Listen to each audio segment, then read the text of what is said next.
예, 화요일 묵상의 시간입니다. 듣기만 하지 말고 스스로 확인하여 확신을 가지라. 듣기만 하지 말고 스스로 확인하여 확신을 가져라. 이런 제목으로 또 오늘 묵상 함께 나누겠습니다. 자, 어제 우리는 오늘 우리가 살아가는 이 모든 삶에서 불평과 불만이 많아지고 주신 사명의 길을 가는 것에 감사가 없고 짜증이 나는 이유들이 우리가 지금 하나님이 값없이 주셨던 그 희생의 사랑을 받은 자라는 그 은혜를 잊었고, 그래서 내가 어떤 존재인지 그 성도로서의 정체성을 잊어가고 있어서다라는 이런 사실에 대해서 우리가 생각해 봤습니다. 그러니까 하나님의 진심을 알면 당연히 하나님이 주신 말씀, 그 법도와 규례와 명령이 삶의 유일한 기준이 되는 거고, 그런 하나님의 법도를 외면하며 살아가는 이 세상 속에서 그 하나님의 도를 알리고 그 가치를 따라 빗댄 존재로 살아가는 하나님 나라 백성이 되는데, 그렇지 않으면 당연히 세상에 살아가는 그 가치를 따라 자신의 마음이 원하는 대로 욕심과 시기와 질투에 빠져서 결국 주변의 모든 사람을 여러 가지 음모를 통해 무너뜨리고 심지어 죽이게 하는 세속의 삶을 살게 된다는 거죠. 나는 사랑에 빚진 자다라는 이 사실을 절대로 그래서 잊어서는 안 됩니다. 완전히 기회를 잃고 비참하게 죽어야만 했던 그런 함정에서 그렇게 죽기 바로 전에 예수님께서 나를 위해 대신 죽어주시고 내게 새 생명을 주셨다라는 이 사실 잊지 말아야 돼. 예수님으로 알미암아 우리는 구사일생에 이런 어떤 생명을 얻었다라는 거죠. 그래서 그런 구사일생의 삶이 우리 마음에 깊이 새겨져야 오늘 하루하루를 소중히 살아갈 수 있고 또 의미 있는 한 걸음 한 걸음을 걸어갈 수 있는 거죠. 그러니까 겸손함이라는 것이 바로 자신이 가진 어떤 능력이든 그것을 나의 것으로 보지 않고 오직 우리 하나님이 함께 하셨기에 이루어진 것이다라는 사실을 인정함으로 모든 영광을 하나님께 돌리는 거죠. 그래서 성도들에게 그런 겸손한 삶이 없으면 성도로 부름받아 하나님의 자녀라 불리는 영광스러운 자리에까지 갔다고 해도 결국 사탄이 하나님을 찬양하는 리더의 자리에서 결국은 지옥 바닥으로 떨어질 그런 마귀가 그렇게 됐잖아요. 그것처럼 성도들도 그런 바닥 치는 삶이 될 수 있다라는 겁니다. 그러니까 바닥을 치는 것을 넘어서 항상 거룩한 공동체 속에서 시기와 질투로 하나님이 주신 사명의 공동체를 어지럽게 만들고 자기가 원하는 대로만 행함으로 말미암아 하나님의 일을 방해하고 성령을 회방하는 삶을 살게 되죠. 그러니까 그런 자신은 어떤지 몰라도 일단 그의 영혼이 괴롭고 더불어 함께한 공동체에 주신 사명의 그런 지체들을 심하게 괴롭히는 회방꾼처럼 살게 돼요. 하나님의 뜻대로 다 같이 약속하는데 거기에 이제 막 찬물 끼얹고 이렇게 되는 거죠. 나는 지금 각자 살아가는 이 각 공동체에서 그 공동체로 하여금 그들이 함께 신이 나게 하고 힘을 모으게 하는 그런 동역자로 서 있는지, 아니면 지금 잘 가고 있는 공동체가 혼란스러워하고 나로 인해 그래서 기쁨으로 사명에 집중하고 하나 되어 하던 일도 멈춰 나가지 못하게 하고 나 때문에 이간질해서 서로의 신뢰를 무너뜨리고 자신도 게으르고 비협조적이어서 모든 공동체가 그렇게 부정적인 일에 휩싸이게 만들고 있지는 않은가. 잘 되돌아봤으면 좋겠습니다. 그래서 부족하고 연약해도 함께 이 교회를 통해 하나님이 이루시고자 하는 이 영적인 가정을 세우는 이 셀사역에도 힘써 하나 되고 작은 일이라도 서로 감당하고자 희생하고 겸손히 우리가 먼저 섬기는 우리가 될 수 있기를 바랍니다.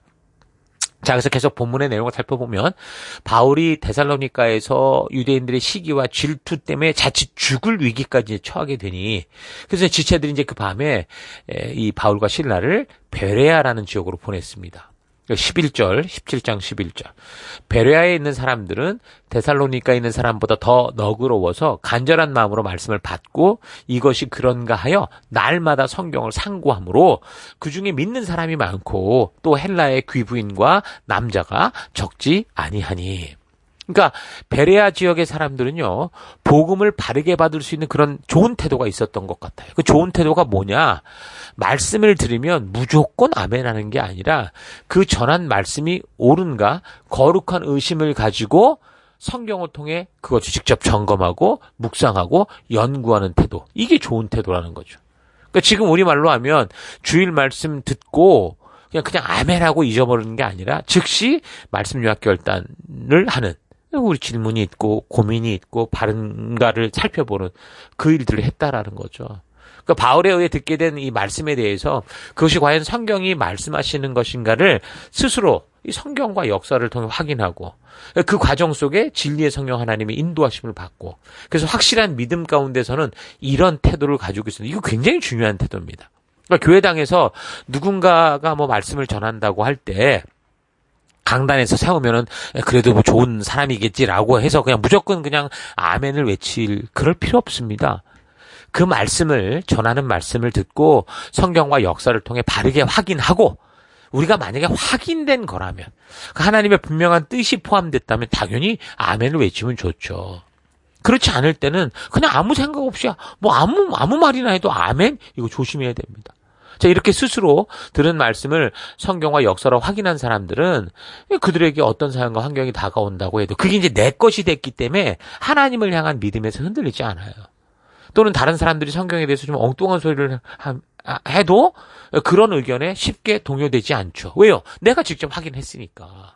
여러분 사마리아 그 우물가 여인의 그 인도 소리를 듣고 예수님께 나왔던 사마리아 사람들이 나중에 뭐라고 그랬냐면 요한복음 4장 42절 그 여인에게 말하기를 우리가 믿는 건 이제 네 말 때문이 아니라 우리 자신들이 직접 들어서 이분이 참으로 그리스도시고 그 세상의 구주라는 걸 알았기 때문이다라고 그렇게 했던 것처럼 우리는 지금 남의 간증, 남의 이야기, 목사님의 설교로만 믿음을 확신할 수는 없어요.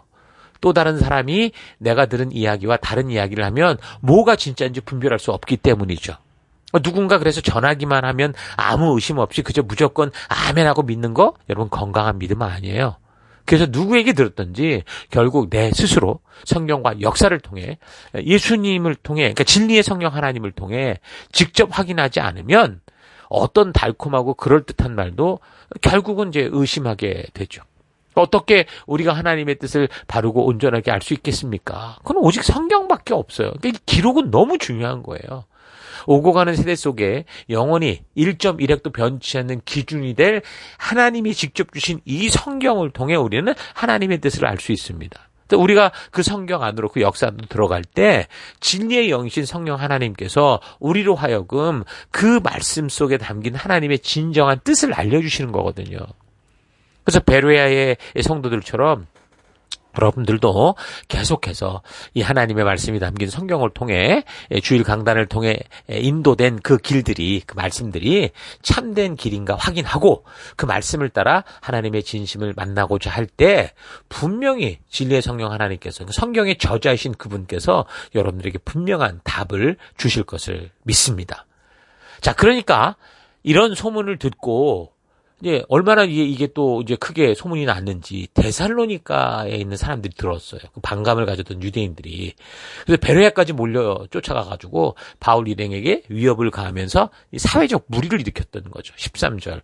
데살로니가에 있는 유대인들은 바울이 하나님의 말씀을 베레아에서도 전하는 줄 알고 거기도 가서 무리를 움직여 소동케 했다라고 합니다. 그러니까 데살로니가에서 베레아까지 그 거리가 서쪽으로 따지면 한 80km 정도 되니까 멜번 시티에서 우리가 매년 초에 가는 그 드로마나 정도 그 정도 거리거든요. 그 이상 거리거든요. 거기까지 쫓아가서 소동을 핀 겁니다. 그러니까 지난주에도 얘기를 했지만 이 복음을 전하는 것에 있어서 우리 안에 뭐 당연히 열매도 보고 그러겠지만 이게 쉽게 전해질 거라고는 생각지 않는 게 좋습니다. 바울의 전도 행적 전체를 보면요. 그를 환영하고 뭐 복음을 받아들인 그런 일보다 오히려 핍박과 박해를 넘어서 살해 위협까지 있었던 적이 더 많습니다. 그러니까 바울이 도시를 갈 때마다 복음을 그들이 받아들였냐 아니냐 이런 성공과 실패 여부는 바울이 가기 전에 기도 빡세게 하고 금식 많이 하고 그렇게 갔느냐 이런 게 아니고요. 그동안 역사 속에서 이 모든 것을 주도하시고 준비하셨던 그 하나님의 역사로 말미암아 하나님의 때가 된 사람들이 이제 추수할 사람들이 추수됐던 거예요. 그러니까 하나님조차 사람들의 마음을 완악한 마음을 막 억지로 바꾸지 않잖아요. 그러니 시간 속에서 일해 오셨던 건데 그 하나님의 열심으로 말미암아 이제 열매가 맺힐 사람들이 때에 맞춰 복음을 듣고 그렇게 변화되는 일들이 있었다라는 거죠. 자, 그래서 우리도 이 사실을 기억하고 우리가 복음을 전할 때 우리 눈에 보이는 박해, 저항, 뭐 조롱, 비아냥 이런 거에 우리가 주저앉지 말아야 된다는 거예요. 그냥 우리는 파수꾼의 역할을 꾸준히 감당하면 되고 또 추수꾼의 역할을 감당하면 돼요. 셀에서 지체들을 인도할 때도 마찬가지인 거죠. 우리가 하나님께서 사명을 주셨고 우리의 존재 이유가 생명을 낳는 생명을 세워가 하나님 나라가 이어져 가게 하는 거잖아요. 그렇기 때문에 우리가 보내받은 우리의 그 영적인 가정 셀에서 우리에게 맡긴 이 영혼들을 우리가 할 수 있는 최선의 것은 하나님 말씀의 길로 인도하는 거예요. 그러니까 이 성도들 안에 말씀의 이 성경과 역사의 이 자초지정을 심어주는 거예요. 그래서 우리가 셀에서 그 영혼들을 섬길 때 저들이 우리가 수고하고 애쓰는 만큼 따라오지 않는 것 같아 보이고 또는 오히려 그렇게 기도하고 애쓰고 섬겼음에도 불구하고 나중에 뭐 실망스러운 뒷얘기를 한다고 해도 우리는 사명을 따라가는 존재지 그 사람들이 어떻게 반응했느냐 이거를 가지고 가는 인기인이 되는 게 아니다라는 사실 잊지 마시고 더욱더 믿음의 결단을 가지고 제대로 된 예수님이 보여주신 그 사랑 이 사도 바울을 통해 우리가 볼 수 있는 이 성경과 역사를 통한 하나님의 뜻을 알리는 그 믿음의 길을 걸어가야 됩니다. 자, 아무튼 유대인들이 깡패를 끌고 원정까지 와서 바울을 잡아 죽이려고 하니까 사람들이 이제 바울을 또 피신시켜가지고 어디로 보냈냐면 아테네로 보냈습니다. 14절. 그때 신도들이 곧바로 바울을 보내서 바다까지 가게 했다. 그러나 실라와 디모데는 거기에 그대로 남아있었다. 그러니까 바울은 직접 복음을 전하고 외치는 사람이었기 때문에 모든 이 변론과 이 어떤 토론을 주도했기 때문에 그들의 주요 타겟이 됐었죠. 근데 함께하는 실라나 디모데 같은 경우 팀이긴 하지만 바울보다는 위험이 적었기 때문에 베레아에 더 체류하면서 아니면 바울이 너무 급박할 수도 있고요. 어쨌든 이제 복음이 바르게 들어가게 됐던 그 이 베레아 지역의 성도들로 하여금 이 바른 씨 뿌려진 씨가 온전하게 심어질 수 있도록 그런 일을 하게 됐던 것 같아요.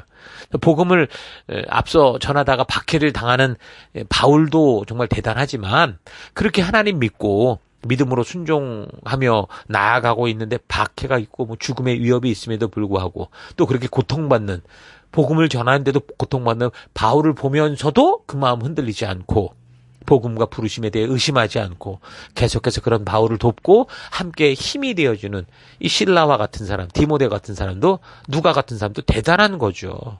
이게 중요한 겁니다. 이들이 바울을 쫓아간 게 아니고 부르심을 따라갔기 때문에 가능한 일이거든요. 그러니까 이렇게 부르심을 아는 동역자가 없었다면 그 믿음의 사람 바울도 아마 상당히 힘들고 어렵고 힘든 고비들을 더 많이 겪게 됐었을 거예요.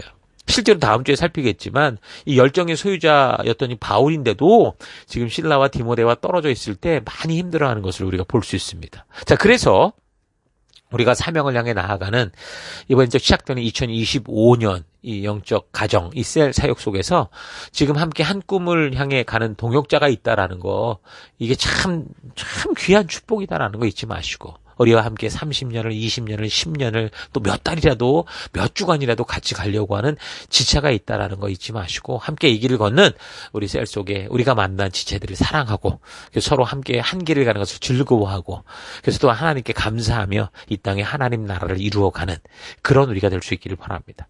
바울이 그렇게 목숨을 걸고 복음의 씨를 뿌릴 때 하나님이 이미 준비하시고 추수할 수 있었던 그 영혼들이 결국 교회로 추수가 되면서 실라와 디모데 같은 경우는 어떻게 보면 위험 지역이었지만 저들 또한 목숨을 건 순종의 마음으로 그곳 베레아에 남아 있었을 때 교회를 온전히 세우고 성도들을 말씀의 그 어떤 그 이 기초 위에 굳게 서게 하는 그런 일을 했던 거죠. 자, 그러니까 바울만 알고 있는 복음이 아니라 이 사람들도 성경과 역사를 통해 하나님이 이루신 일을 다 알고 있었다라는 거예요. 그러니까 부르심이 바울의 부르심을 따라간 게 아니라 바울을 통해 부르시는 하나님을 알았고 예수님을 알았고 성령님을 알았고 그래서 그 하나님의 부르심을 따라갔다는 거죠. 그러니까 이 사람들은 바울을 따라간 사람들이 아니에요. 하나님이 부르신 그 부르심과 사명을 따라가는 거죠. 우리도 그래야 되는 거예요. 목사를 따라가고 리더를 따라가는 게 아니고요. 바로 목사와 리더를 통해 이 교회를 통해 나를 부르신 그 하나님, 그 하나님의 부르심을 알기에 우리가 그 길을 간다라는 거 잊지 마십시오. 우리도 교회 안에서 그래서 사람을 따르고 사람을 쫓아가는 게 아니라 우리 모두가 하나님으로부터 한 사명으로 부름받은 사명자다라는 사실 잊지 말고 그런 부르심 앞에 그 사명을 힘써 감당하는 우리 좀 영적 드림팀이 되십시다. 우리가 팀이 됐을 때 정말 놀라운 그 열매들을 우리가 볼 수 있는 그런 우리가 되기를 바라요. 우리가 이 세상을 살아가며 뭘 하든지 그 하고자 하는 일을 위해 함께 한 꿈 꾸고 각자 가진 재능들을 가지고 함께 힘을 모아서 성취하려고 하는 그런 동료를 만나면 얼마나 좋습니까? 찬양팀도 마찬가지고, 우리 뭐 어린이 이 사역팀, 뭐 중고등부 사역팀 다 마찬가지죠. 참으로 축복된 삶을 경험하게 될 거예요. 그래서 우리가 교회 안에서 그런 만남을 가져야 됩니다. 그런 주인공이 드림팀이 되어야 됩니다. 그러니까 우리의 셀이, 우리 영적 가정이 바로 그런 하나님이 주신 이 부르심 앞에 한 꿈을 꾸면서 함께 가진 재능과 이 헌신의 힘을 모아서 정말 하나님이 이게 만드신 드림팀이 되어서 달려갈 수 있는 그런 모임이 돼야 되죠. 모든 것을 그래서 뭐 리더에게 목사에게 미루는 게 아니라 나의 작은 힘도 함께 모으자. 백지장도 맞들면 낫다고 하는데, 그래서 우리 주님이 우리를 이렇게 모아서 맡기신 이 사명을 함께 기쁨과 또 감사로 감당해 갈 수 있는 여러분과 제가 될 수 있기를 바랍니다. 자, 오늘 하루 나는 어떤 식으로 하나님의 음성을 듣고 있고 또 하나님 주신 이 거룩한 공동체 속에서 어떤 태도로 부르신 사명에 임하고 있는지, 여러분 각자 속한 셀 속에서 진정으로 하나님 아버지의 마음으로 함께 걷는 지체들과 힘을 모아서 부르신 사명대로 힘써 나아가려고 하는지, 아니면 함께 힘을 모아 이 모이기를 힘쓰고 우리에게 주신 영혼들을 향해 서로 관심을 가지고 연결을 해야 되는데 늘 리더나 다른 사람들에게 미루고 항상 나는 내가 원하고 내가 하고 싶은 것에만 집중하는 그런 삶을 살고 있지 않은지 좀 차분히 되돌아봤으면 좋겠습니다. 하나님이 주신 사명 앞에 함께하는 지체들과 건강한 관계, 즐거운 관계 가운데 하나 되어 나아가는 이런 바른 성도의 태도를 가지기 위해서는 이 성경과 역사를 통해 하나님의 진심, 그 부르심을 만나는 거듭남이 있어야 돼요. 그러기 위해서는 베레아 지역의 성도들과 같이 어떤 경로를 통해 하나님의 말씀, 설교를 듣게 되든지 그 말씀이 과연 하나님의 진실한 뜻이 바르게 담겨진 하나님의 그 어떤 의도인지 하나님의 뜻인지를 성경과 역사를 통해 확인하고, 그래서 그 말씀의 진실한 뜻을 이 성령 하나님의 인도하심으로 확실하게 우리가 알게 된다면 그 말씀의 가치를 따라 내 생각을 바꿔야 되는 거고, 내 말을 바꿔야 되는 거고, 내 행동을 바꾸어서 거룩한 성도의 그런 거룩한 태도를 심어야 되는 겁니다. 그리고 이제 우리의 삶의 현장은 그렇게 되면 말씀의 증인으로 살아가는 현장이 되는 거죠. 우리가 전도하면서 하나님의 말씀을 선포할 때 이미 마음밭이 기정됐고 복음의 씨가 뿌려진 그런 사람들에게선 새싹이 돋는 걸 보겠지만, 또 오히려 길가밭에 뿌려진 것처럼 무시하고 무개념하거나 또는 돌짝밭이나 가시밭에 뿌려진 것처럼 복음이 들어가는 것 같은데 이게 자라지 않고 막 가슴 아픈 상처를 만들어내고, 더 나아가서 막 시기와 질투로 서로 공격하고 싸우고 짓밟고 우습게 여기는 그런 일들도 있을 수 있다라는 거 잊지 마십시오. 이런 사실에 대해서 예수님이 그래서 말씀하신 거예요. 마태복음 10장 34절. 내가 세상에 평화를 주러 온 거라고 생각지 마라. 나는 화평을 주러 온 게 아니고 칼을 주러 왔다. 내가 온 것은 사람이 그 아버지와 그 딸이 그 어머니와 며느리가 그 시어머니와 서로 대적하게 하려 함이니요. 사람의 원수들은 그의 가족 중에 있다. 그러니까 가까이 하는 사람, 함께 하려고 한 사람 속에 이런 부딪힘이 있다라는 거예요. 그래서 완전히 다른 삶의 가치와 체계를 가지고 그것을 평생 믿고 살아온 사람들에게 이전에 알 수 없었던 새로운 생명의 생명의 그 가치를 제시하는 것은 이건 자칫 전쟁을 선포하는 것 같아요. 자기가 믿고 살아왔던 모든 것을 부정해야 되는 거고, 자신의 잘못된 믿음을 또 고백해야 되는 거, 이거 결코 쉽지 않거든요. 그래서 복음이 들어가는 곳에서는 항상 전쟁이 나죠. 아예 모르는 사람들은 그냥 뭐라고 말해도 받아들이면 되지만, 이미 자기 나름대로 그게 옳다라고 이렇게 자기의 그런 어떤 신앙을 믿어오던 사람들에게는 이게 참 불편하고 화가 나게 하는 일일 수 있어요. 그러나 우리가 행할 바는 뭡니까? 예수가 그리스도의 심을 전하는 거, 그리고 말씀의 가치를 따라 살아가는 거, 진실을 진실로 말하는 거다라는 사실 잊지 마시고, 오늘도 우리 주님의 약속을 기억하면서 우리가 선 곳에서 그런 빛과 소금된 삶을 살아가는 여러분과 제가 되기를 축원합니다. 오늘 하루도 힘내십시오. 잠시 기도하겠습니다. 하나님, 내가 어려서부터 배웠고 믿었고 살아왔던 것들이 분명 성경을 통해 볼 때 잘못된 것임이 증거가 됨에도 불구하고 그런 옛삶의 익숙한 방식을 계속 고집하고 변명과 핑계를 대며 바른 진리를 거절하고 공격하고 외면하며 살아왔던 것 회개합니다.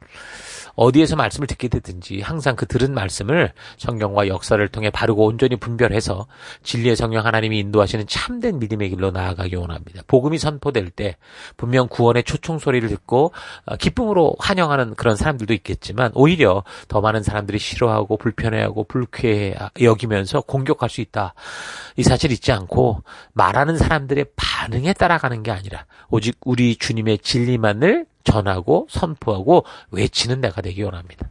공격받을 때 데살로니가에서 베레아로 피해 갈지언정 그곳에 함께 있고 싶다고 주님의 진리를 타협하고 가감하고 각색하지 않았고 있는 그들의 복음을 그 십자가의 피를 전하는 바울처럼 우리 또한 그런 삶, 나 또한 그런 삶 되기 원합니다. 그래서 하나님 정말 듣기만 하고 머물러 있는 자가 아니라 내 스스로 말씀과 성경 속에 들어가서 하나님 진리의 성령 하나님 통해 이 진실한 하나님의 뜻을 우리가 확인하고 확신을 갖고 내가 선 이곳에 함께 하나 된 주의 백성 되기 원합니다. 그 길로 이끄시고 인도하신 하나님 감사드리고 예수님 이름으로 기도했습니다. 아멘.